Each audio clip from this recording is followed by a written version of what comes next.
Well, now those highlights from the Oval, the Glens against the Blues with the league championship right on the line. Your commentator is Michael Nesbitt. Martin McGackie has been the outstanding striker in Irish League football in the 1980s. Today he's one short of his 40th goal of the season, which would win him a free holiday for his family from a grateful fan. The regular captain, David Jeffrey, misses out through suspension. This is the side which won 4-0 at Bangor on Monday. And it's not just the league title that's at stake for them today. Defeat could also mean they'll miss out on European football next season for the first time in 10 years. This is the man McGackie and Linfield have to beat, Alan Patterson, who's kept 25 clean sheets this season, his best form ever for the club. Ron Manley hasn't made it, so Jerry Mullen is back in the attack.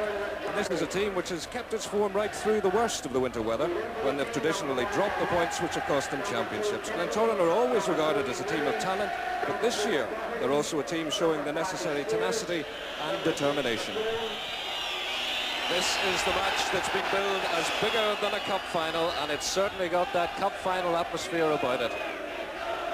To a large extent, what happens today is more than a season's work for both sides. Linfield trying for that outright record of a 7th successive league title, and nothing short of a win will keep them in the race for that today.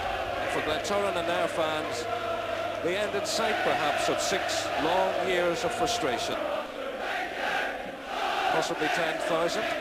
Which is bigger than most cup finals would attract. Here's Pat McCoy, dispossessed of McLeod, passed a fitness test this morning, and a free kick given against John Devine and Raymond Morrison for that tackle on Lee Docherty. Lee Docherty, number 4 for Linfield this afternoon, and number 8, Philip Nell, one of the new boys this season. Offensive wall being lined up by Pat McCoy. So it will be either Nell or Docherty. McGackie's at the far post. It's Docherty, and it's there. Patterson got a hand to it, but couldn't keep it out. And a dramatic start to this match with just over 2 minutes gone. Lee Docherty giving Linfield a lot of hope. There were plenty of options. 3 at the far post. Docherty determined to hit it. Patterson got a hand to it, but I think it was the way it bounced that beat him. Bouncing just in front of him, going down to his left, perhaps onside it. Jerry Mullen for the ball. And the flag up for offside.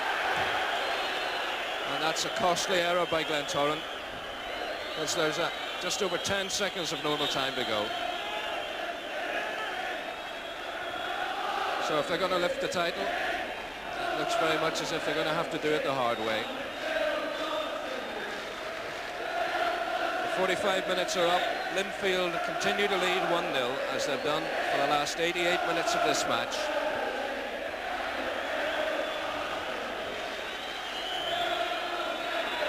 And that's it. Lee Docherty, the man who gives Linfield what a lot of people will describe as a very unexpected win here at the Oval today, but it is a win which they well deserved on today's display. You have to say, quite frankly, Glentoran were not good enough to win, and now they have to go to Coleraine next Saturday and win to be sure. Linfield stay in the hunt then with a fine performance, one of their best for weeks. They raised their game when it really mattered, and Lee Docherty got the goal, which keeps them in the hunt for that outright 7th successive title. Michael Nesbitt, the commentator, and as you have seen, there was plenty of excitement during the match.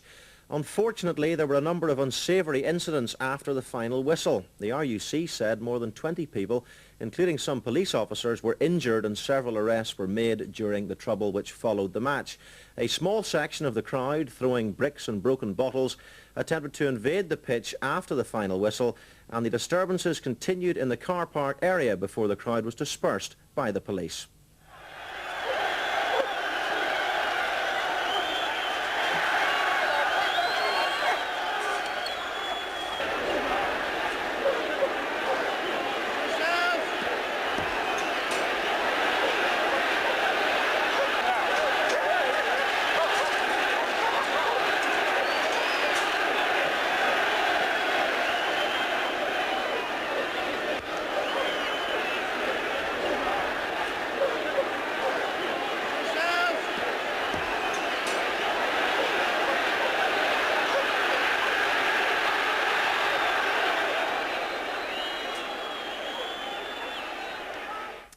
Right, let's talk about soccer now. The match itself, Glentoran against Linfield. Turning to George Neal, first of all, Glentoran fullback.